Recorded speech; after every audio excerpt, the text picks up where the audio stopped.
Hello and welcome. This is Chandni Nebnani and you are watching It's Tomorrow News. A violent snowstorm on the Himalayas in Nepal killed at least 9 climbers with 5 South Koreans and 4 Nepali guides.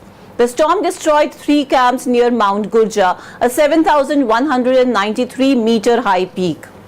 It was the deadliest climbing disaster in Nepal since 2015, when 19 people were killed at Mount Everest base camp by an avalanche triggered by an earthquake that devastated the country.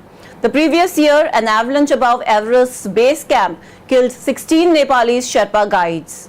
They were found to have suffered broken bones and the head wounds in the storm. The incident is the worst climbing accident to hit Nepal in 2 years.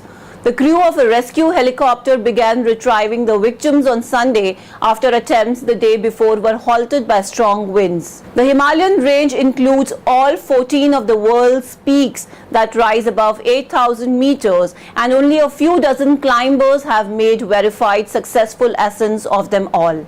That's all for now. For more news updates, stay tuned with us. It's Tomorrow News, Chandni Nebnani. If you like the video, please like, share and subscribe.